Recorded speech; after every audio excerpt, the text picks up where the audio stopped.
The conversation around remakes has been wild, insane, borderline toxic, and incredibly hard to engage in for probably over a decade at this point, with all kinds of different ideas and theories as to why people aren't really resonating with the majority of these remakes, but seemingly without the ability to clarify or quantify what it is exactly that a lot of people aren't vibing with. And that is something of a broad statement. There's plenty of valid and concise criticisms for a lot of remakes, but the specific one I want to talk about today is one that I've been seeing for a long time that I myself have avoided using despite somewhat agreeing with it, and that is using the word soulless, claiming that a remake has no soul. And of course, with the recent Halo remake that's been announced, I've been seeing this particular term thrown around more so than ever before, with comparisons between the original and the new, with people talking about soul versus soulless and saying this remake has no soul and the soul of the original. But what is the soul? What is the soul, right?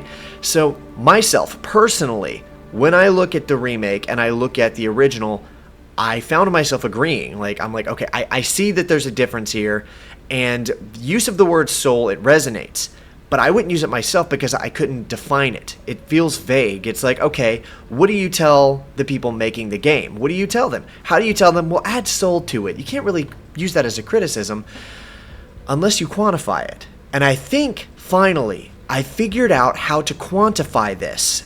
It is soul in a way, but there is a measurable aspect of why one feels more soulful than the other. And it has to do with the actual sculpting of the world and the mindset of sculpting that world going into the process. And I feel like people have actually been kind of circling this idea without realizing it in different criticisms of specifically the Unreal 5 engine and how everything looks so new and shiny. They use the word shiny. They talk about having Vaseline smeared all over everything, but I actually think I'm coming up with an idea of what exactly is going on here. Yes, everything in Unreal 5 looks particularly shiny most of the time, but we have seen examples of games being released on Unreal 5 that people play and they're like, wow, this doesn't look anything like normal Unreal 5 games. It doesn't have all the shininess and everything.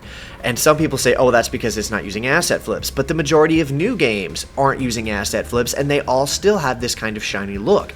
And I think the Unreal 5 engine is part of the problem, but I don't think it's actually the core of the problem.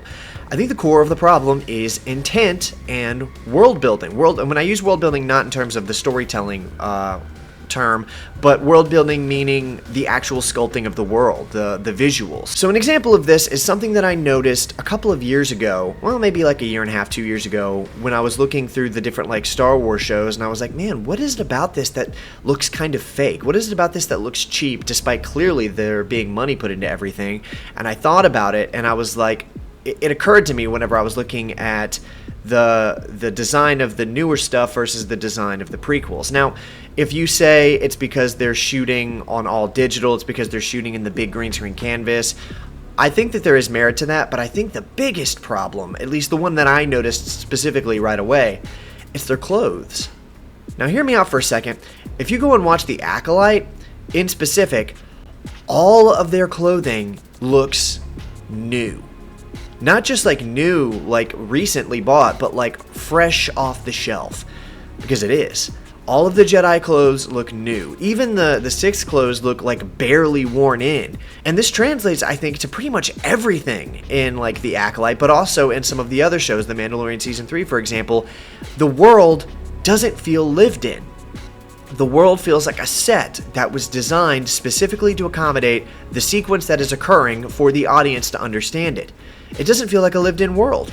This is where we get to the soul. It actually has a lot to do with the intent and the mindset of the creator when they are creating this world. Are you creating this world to feel real? Are you having empathy for the struggles of the characters, the fictional characters that you're coming up with, that you're making up? Does this character, this side character, have a life outside of what you have imagined for this one scene where they show up?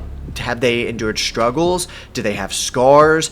Does their clothing look torn up? Maybe they got snagged on something on the way to the scene?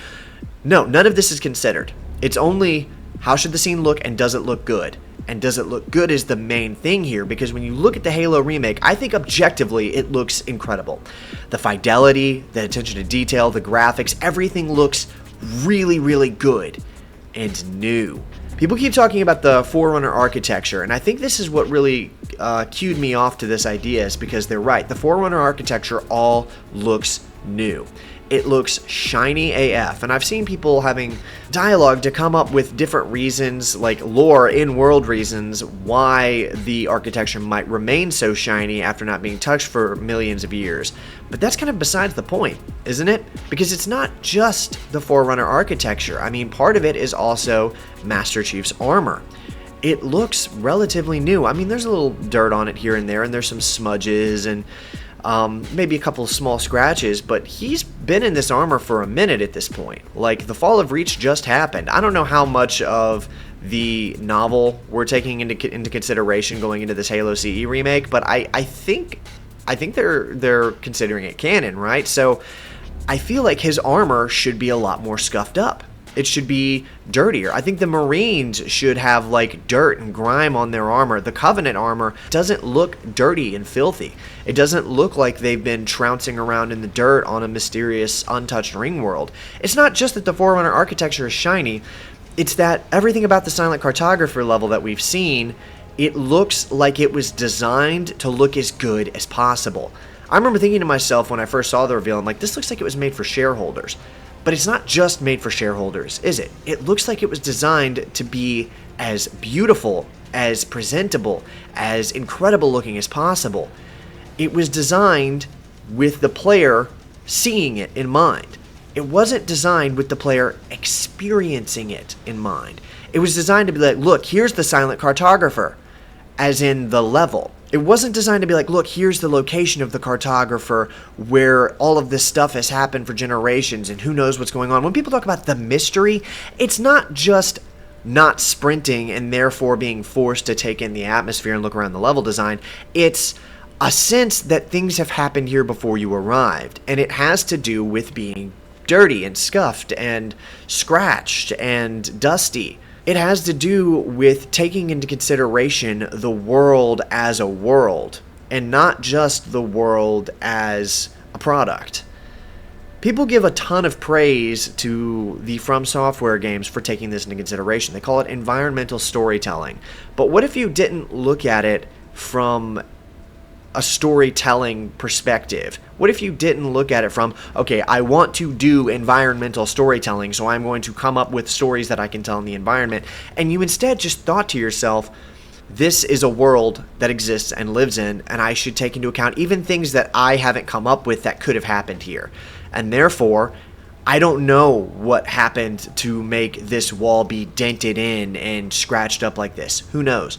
But it should be, because it should look like something happened because I'm creating a world. When you look at the Halo CE remake, it doesn't look like it's been designed to present the experience of another world to the player. It looks like it's been designed to accommodate a level for the player. And I'm not saying that things like that shouldn't be taken into account. I think they very much should be. Like, you should be taking into account the level and the design and the player.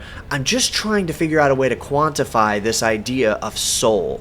And to kind of summarize everything I just said, I think a game or even a movie having soul is just different demonstrable aspects that show us that the people creating this world had empathy for the people who are living in the world, their own creations. Soul is empathy for the lived-in state of your world and the bad things that have happened there, the good things that have happened there. It's taking into consideration and thereby validating the existence of this new world. And the condition of the clothing in question is a pretty good, quick indicator, I think. If you're watching a movie or a show or seeing a game and everything looks too clean and not worn in enough, I think that's a quick indicator. It's a visual cue that we subconsciously pick up on and be like, this doesn't look like a lived-in world. This looks like a product. This looks like a toy that I'm grabbing off the shelf. It looks brand new, untouched.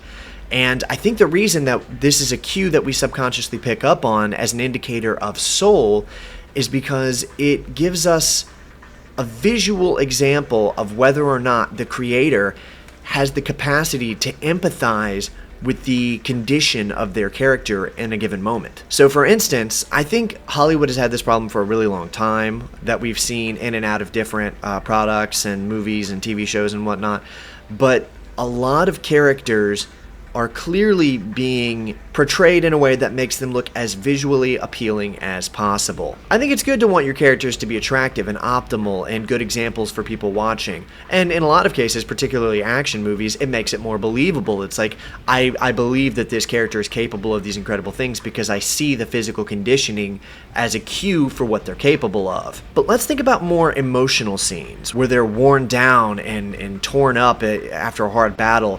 Can we look at their outfit and see that it's torn up? Do we see blood on them? Do we see like snot coming down from their face when they're crying? They should look visually unappealing in times of emotional distress because it's hard. It's hard. They're going through something. And I think a big part of it is a creator who is able to heavily empathize with the emotional state of the character at any given moment, good, bad, happy, sad, whatever. It demonstrates a degree of soul because it's the creator caring about the creations. And when the characters always look too good, too new, it comes across as the creator not having any empathy for what that character is feeling, which makes the character having felt that feel pointless. Now, like I said, this kind of got sparked into my mind due to the whole Halo Combat Evolved remake debacle. But that is really such a good example because when you look at so much of what I've seen in this world, some of the biggest problems are that nothing looks used. Nothing looks worn in. Nothing looks real. I mean, even looking at the weapons, these guns don't look like they have been used a bunch and torn up. I mean, rifles are going to be clean and stuff to a degree. You have to keep them clean, and soldiers are trained to keep them clean, but they should look somewhat torn up. That's where we're getting into the soul debacle. Why doesn't this world feel lived in? Why does it feel like toys? Why does the character look like he's holding a toy gun instead of a used up, torn up weapon? Why does the silent cartographer look like a brand new playset instead of an ancient, lived in structure? Now, I feel like I need to clarify that I'm not super interested in turning this into a criticism of the Halo 1 remake. Not that it hasn't warranted some of the criticism that it's getting. That's not the point I'm trying to make here.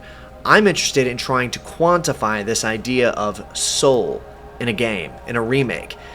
What is it? And I think that it comes down to how much the creator and the creators, the developers in general, care about the state of the world they're building. Like, how much is it a job to you, And if it is just a job to you, I'm not criticizing that either. Everybody has to work, clock in, clock out, get your paycheck, fine, whatever. That's totally fine. I'm not criticizing the people who do that.